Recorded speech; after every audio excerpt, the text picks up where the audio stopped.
as well. Hello, everybody. Joe Moore here, joined by John Dennis of the Oregon fame. John, how are you today? Doing well. How are you doing, Joe? Beautiful. Snow has settled in. Winter is, really helpful for me. So, very excited. So yeah, man, I really am interested to talk to you about everything going on in Oregon. It sounds like there's been a new wave of attention on the project, given some recent new debate, perhaps at the state level around, are people going to be able to keep their information private, or is it mandatory sharing for everybody that comes through the program? Can you tell me a little bit about the debate that's happening right now in Oregon? Yeah, thanks, Joe. Mm-hmm. So in early this year, the legislature passed its first amendment to the Measure 109 law, which was Senate Bill 303. So-called SB 303 is a data collection law that was really promoted heavily by Oregon Health and Sciences University.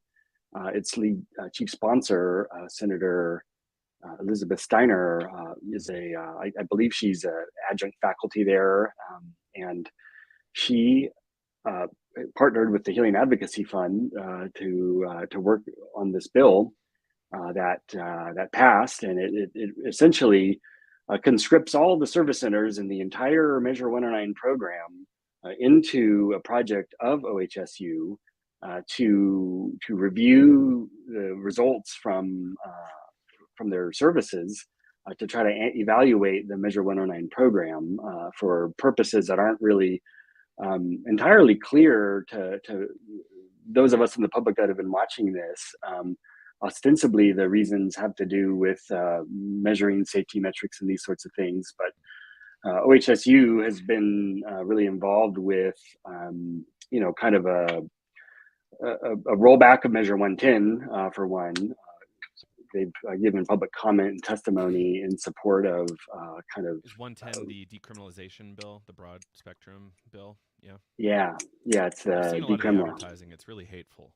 It's unbelievable how ugly the language is against 110. Yeah, so this program would essentially require all service centers to collect and then aggregate and then submit client data to OHA, which then is under an obligation to submit it, forward it to OHSU.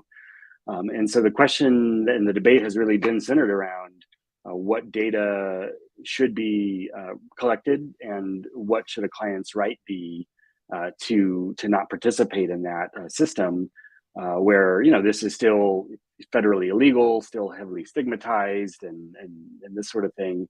And how do you balance the privacy interests that clients have on the other hand, with the legitimate public interest and kind of getting a good handle on all of the details that go on in a program like this. So throughout the legislative process, a lot of the legislative history of SB 303 includes frequent promises and clear statements that clients would have an opt-out right, that they could even opt out from having their aggregated de-identified data, not even just like that their own personal name is going to be, at a researcher's desk in Portland, but also that even just the broad metrics of the types of services they received, what their dose was, wouldn't be compiled in a database, even with the personal information removed. And the promises that were essentially given to the people, and to the voters, the senators who voted on this bill, was that there would be an opt-out option of even the aggregated de-identified information.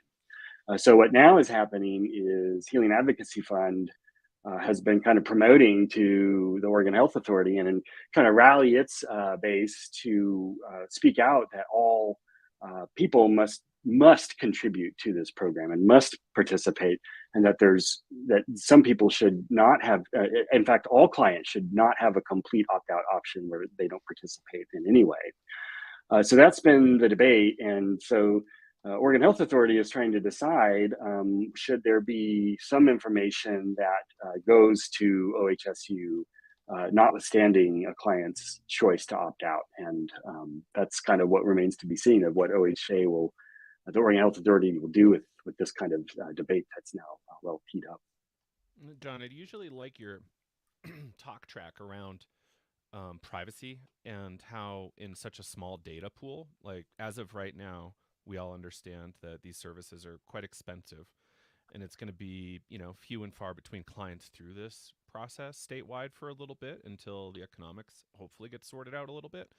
And in such a small data pool, there's not really all that much privacy. Could you maybe speak to that issue of, perhaps being prejudiced against for accessing these services?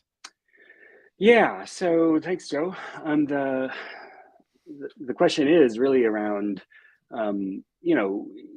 if obviously, whenever there is an adverse event, we I think the community at large wants to and really needs to take inventory of it and really learn as much as you can from every instance. So I think we all share that goal and that hope. But the question is, especially early on when there's not a lot of service centers and hopefully there's not a lot of adverse incidents. But if there are adverse incidents, there's a likelihood that it could spill out outside of the service center and the community, and it could be a news item. And if OHA researchers have this and there's public data around this and all of this, the privacy constraints around this kind of thing, when there might be very, very few people who the data would suggest have these kinds of experiences or events, might be very easily trackable back to the person who did it or had that experience, and of course destroy any expectation of privacy that they might have. So though that's kind of part of why it matters so much. And then there's also this line that I think we hear a lot of, and is very valid, that communities of color have been kind of forcibly subjected to participating in research, against their will or without their knowledge. And it's been particularly triggering to many people, that they shouldn't be compelled to do this, and their data should be able to they should have some say in where it goes and awareness of where it goes. And part of the problem with this whole program is once it gets to OHSU, there's not really clear rules around what OHSU may or may not do with it. There's a prohibition on sales of data, but there's not an express prohibition on otherwise monetizing the data. So, there's been a lot of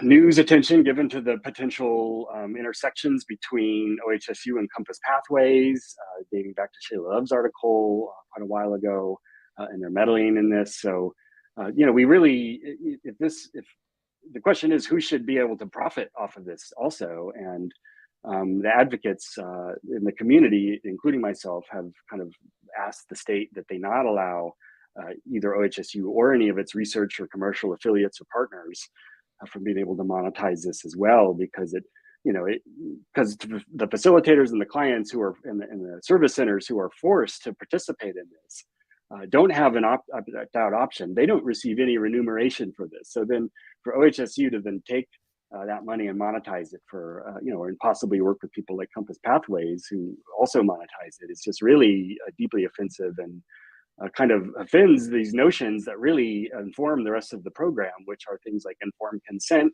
And you can't have informed consent if you don't even know what it is you're consenting to or opting out of. So these are the questions that have really been challenging for many of us. And there's a lot of people who are on the fence about, do we go into 109 and participate in that system, or do we boycott it? Do we not go into it because of all the things? And this is another one of those challenging issues for a lot of people that make people want to not participate at all. So it's I received a lot of negative feedback about the whole program because of this SB 303 data collection. So we're just waiting to see what Oregon Health Authority does with this. And the initial signals are potentially optimistic that they'll do the right thing, which is give a complete opt-out option and prohibit monetizing and sharing with OHSU's potentially commercial affiliates, people like Compass Pathways. But stay tuned. Right. As far as I understood, John, consent has been an important feature of psychedelic culture, since people stopped dosing each other in the 60s, hopefully. And, consent is a big deal here. And if we're not, if we're not consenting, we, really should just understand what they're going to do with our stuff before we pay money, right? There's been a big push in the privacy space around owning our data.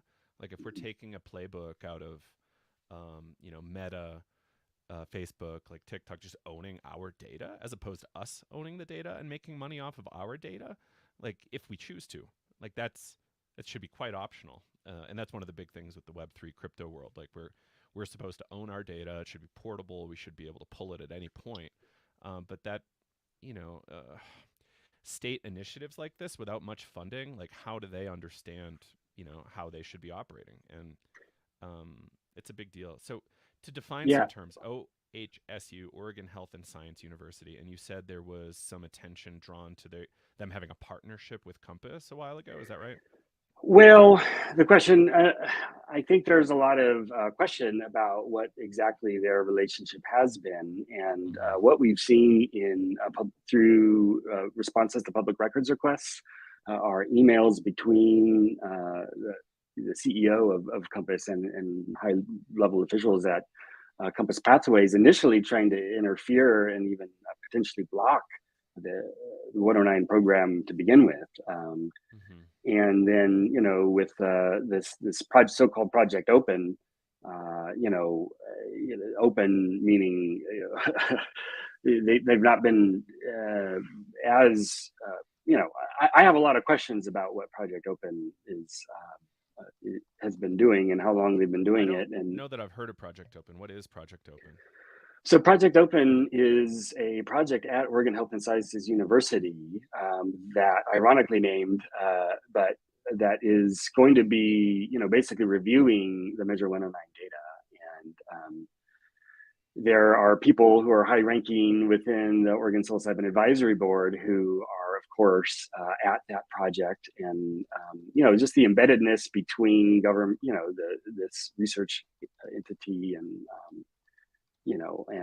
and the state has been, the cause of a lot of question. And we just haven't, I mean, many of us have felt like there hasn't been the same level of transparency that we would love to see, really leading by example for how this should be done in a way that really increases public participation and public input, because this is, everybody makes all this ado about this being the first program of its type and how important it is that we get it right. And the only way we can know that or measure that, so to speak, is in the public light, where not it's a democratized process where we all get to evaluate things with the same information. So we, I think there is a considerable scientific interest in outcomes here, but the question is who should be able to profit from it, who should be able to use it, and who should be forced to participate. But yeah, so Oregon Health and Sciences University is, going to be the ones basically pursuing this, and you know, yeah. So, this is a tough one. And I guess to set the stage, we maybe should have done this before. What's happening in Oregon is the state voted to legalize, let's call it supported adult use of mushrooms Mhm. in, supervised containers, very specific rules around it. Perhaps a little too protective, but whatever, we're here now. And there was some religious exclusion, which, John, you and I had spent a lot of time working on that. And yeah, that's it's a complex issue. There are stakeholders like I'm going to mention something about Compass, and this is just it's a fact of the matter, right? Compass Pathways is a publicly held corporation. There's public stock out there. The CEO is legally obligated to do everything to maximize kind of profits, and of course he would make emails to a hospital like that or to a university like that, and um, it's kind of incumbent on the public employees, the public staff there at the university to follow kind of ethical guidelines around, what are the professional ethics of being a public servant?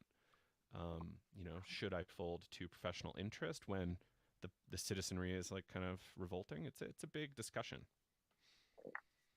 Yeah. Any thoughts on that or commentary on that?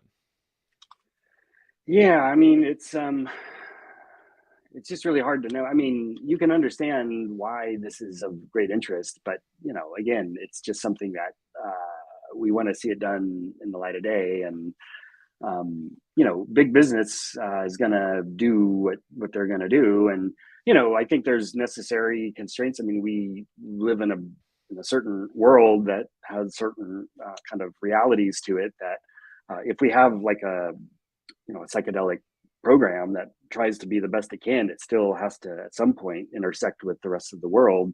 That includes people who operate like this, and it's not necessarily savory. And this is where a strong determination from OHA can really limit some of the impact that system would have, and really make sure that it really is empowering people and not corporations and this sort of Mm-hmm. thing. So yeah, Right. it's you're absolutely right. This is just like part of the broader context, and I think people are ready for psychedelics now, and not ready to wait until we solve all of our other political and economic problems before we get there. But you know, Right. And I guess one problem we have working against us, John, is people have kind of just rolled over on privacy. They're like, oh, privacy mhm. doesn't matter anymore. It's that ship has sailed, or slash, I don't care, never cared, or I'm not doing anything wrong, so it's okay that they look at me. But those of us who are kind of like opposition, we really kind of value privacy, so certain things can't be used against us in the future, right? Like, there's plenty of folks in the psychedelic space who need to be very careful. So it's kind of like, yeah, it, there's so many faces to who could be exposed here and put at risk, right? Yeah, one of the comments that we had in the public comment hearing. So we just finished the public comment period yesterday. So there was 3 weeks of written comment submissions, and then three different public comment hearings where people could give verbal comment. And one of the verbal comments that was aired was about this issue of, we really want to encourage strict privacy so that people, high level CEOs, people who are at the tops of their games, who would be potentially subject to the stigma around psychedelics if it became known that they were uh, using them, or tried them, or had even a single experience, like the risk that it could become publicly known may be enough to discourage people from accessing these services. And that's really a part of why it just matters so much, that we really want to make people feel safe in this. And of course, that actually contributes to the set people enter their experience with. They feel safe, and they feel like this program's about them and not just about like being extracted yet one more place and one more way, one more little economic siphon just sucking the life out of them. Right. It's something we have to watch and be really careful around. And yeah, that's one of the other problems here, John. Is this stuff is so cheap to do in groups. It's so cheap to like take your power in your own hands and do this. And then all of the regulations and rules have forced the expense to be quite high here. So like regulation leading to a more robust black gray market, legacy market. And I think that's something that's an unintended consequence of a lot of this stuff, and people aren't really facing that head on, in my opinion. Do you have any thoughts there? Yeah, I think that's been part of the challenge of this whole regulated rollout is, we have these two things. And the question is, does the regulated system develop hostility towards the legacy or unregulated kind of system? And one of the things that it's such a small point, and I don't blame OHA for doing it, but I'm starting to see this hostility creep in rulemaking now. We see there was a rule that allowed testing laboratories to have their labs test product that didn't come from a 109 manufacturer. But there are two right now testing laboratories in the state of Oregon. And OHA felt that it was necessary to clear up this rule that prohibited their testing of like basically underground products. So it's kind of, so they proposed to adopt a rule that would close that opportunity.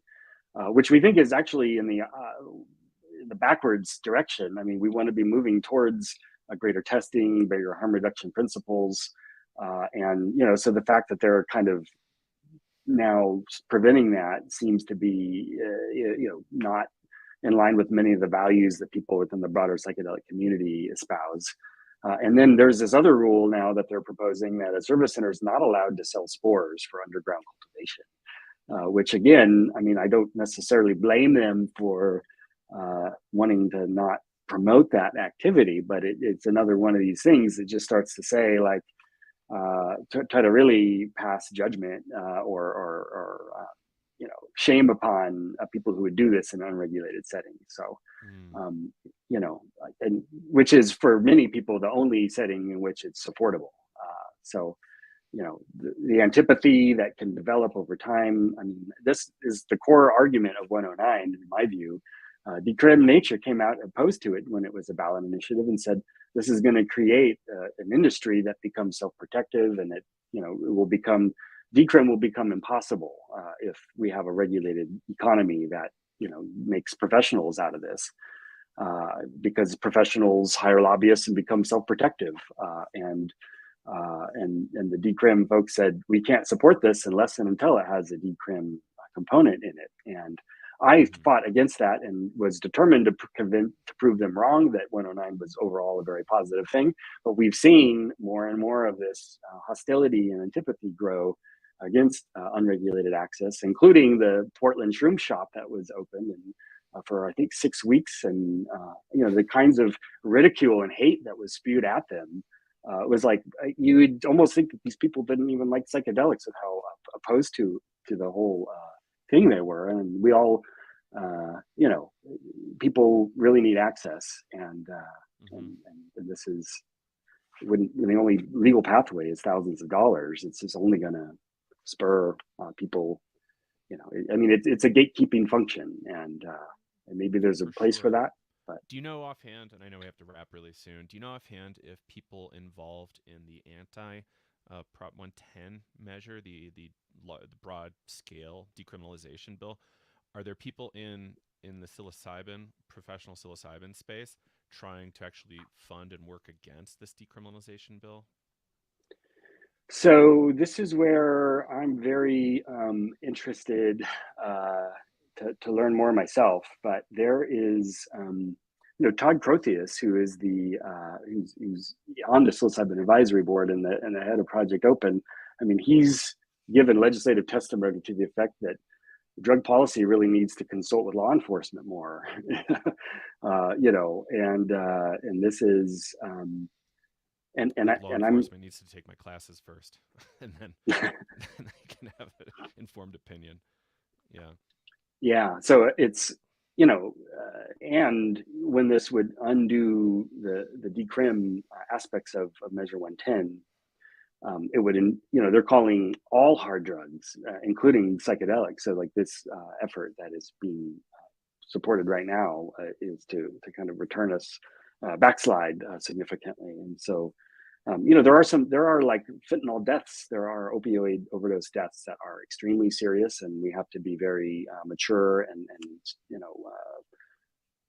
and self-effacing in the realities of that crisis, which is underway. And but there was a big study that just came out at NYU that showed that opioid deaths were even up in places where there weren't decrim laws passed, and in fact, in some states they were up even more than they were in Oregon, where we had a decrim law passed. So Hmm. anyway, this is sort of some of the exciting things that are coming out of Oregon right now. Yeah. Yeah. I love that. And so, John, thank you so much. I hope we can do this again. Everybody out there, please listen to the podcast John has done with us over here at Psychedelics Today. Check out a lot of his writing as well. It's all over the internet. It's not just at PT. And yeah, John, I can't wait to see you. I guess we're going to hang out next week in Las Vegas at Remind. That's going to be fun. I keep forgetting you're going to be there, so I'm pumped about that. And I keep you'll be forgetting up I'm on going to be stage. there too. No. No stage time for you. I don't think so. I had it on my calendar months ago, but I don't think I'm on. But All yeah, right. I'll try to make sure people hear your voice, though. All right. John, thanks so much, and I hope we can do this again soon. Have a great rest of your day, and appreciate you. thanks, Joe. Good to see you All again. right. Take Good to care, be everybody. with Thank you. everyone. Bye bye. Bye.